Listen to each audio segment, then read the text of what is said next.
அதாவது ஒவ்வொரு பக்தனும் தேடி தேடி தேடி இறையருளை பெறுறதுக்காக அலைந்து கொண்டிருக்கக்கூடிய இந்த கலியுகத்துல முருகரே தேடி உங்களை கொண்டு வந்து மீண்டும் எங்க கிட்ட சரியான அடையாளத்தோடு ஒப்படைச்சிருக்காருன்னு நான் வந்து நம்புறேன்.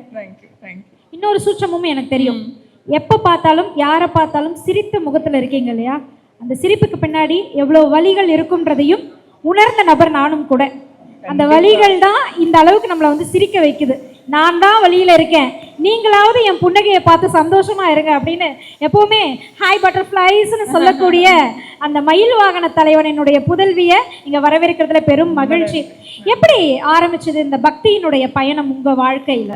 சின்ன வயசுல இருந்து வடபழனியில தாங்க இருக்கேன். பிறந்தது வளர்ந்தது எல்லாமே கோடம்பாக்கம் வடபழனி ஒட்டி தான். அதனால முருகர் கோவிலுக்கு போறது ஒன்றும் புதுசு கிடையாது. ஏன்னா எங்க அம்மா 3 கோவிலுக்கு தான் போவாங்க. ஒன்று வடபழனி, ஒன்று திருவேற்காடு, அப்புறம் பெரிய பாளையத்தம்மன். இந்த 3 கோவிலுக்கு போவாங்க. ரொம்ப உடம்பு சரியில்லைன்னா மசூதிக்கு போய் மந்திரிச்சிட்டு வருவாங்க. அப்புறம் மாசத்துக்கு ஒரு தடவை இல்லை மாசத்துக்கு 2 தடவை சர்ச்சுக்கு போவாங்க. அதனால நான் என்ன மதம்னு எனக்கே கரெக்டா தெரியாது. நம்ம என்ன மதத்துல இருக்கோம், எது நம்பிக்கையா இருக்கோ அதை வழிபடணும் தெரியாது. வடபழனிக்கு வாரம் ஒரு தடவை ஞாயிற்றுக்கிழமை அப்படி கூட்டிட்டு போயிட்டு சரவணா பவன்ல சாப்பிட வச்சிருவாங்க.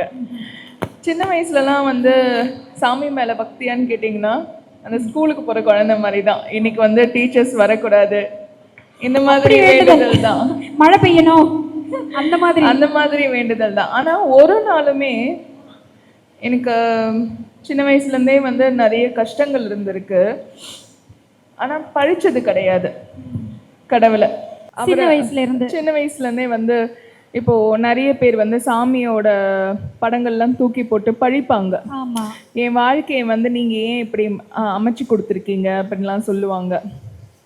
எங்களுக்கு வந்து ஃபேமிலி இருந்தது கிடையாது, இவங்க தான் சொந்தக்காரங்கன்னு சொல்லிட்டு எங்க அம்மா எனக்கு காமிச்சது கிடையாது. ஏன்னா அப்பா இல்லாம வளர்ந்ததுனால எனக்கு அந்த உறவு முறையே இல்லை. ஆனா அப்பத்துல இருந்து ஒரு நாள் கூட ஏன் என் வாழ்க்கை எப்படி ஆச்சுன்னு கேட்டதே இல்லை. ஏன்னா எனக்கு இருந்த ஒரே சொந்தம் வந்து குட்டி வயசுல இருந்தே ஒரு நம்பிக்கை என்னன்னா கடவுள் தான். அது முருகர் தான். முருகர் எல்லா தெய்வமும் குட்டி வயசுல வந்து எல்லா தெய்வமும் சரி சமம்.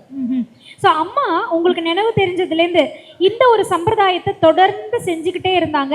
இப்போ அதையுமே நான் ஃபாலோ பண்ணிக்கிட்டு தான் இருக்கேன் அப்படின்னு என்ன விஷயங்கள்லாம் அம்மா உங்களுக்கு தொடர்ந்து கற்றுக் கொடுத்துருக்காங்க பக்தியில்?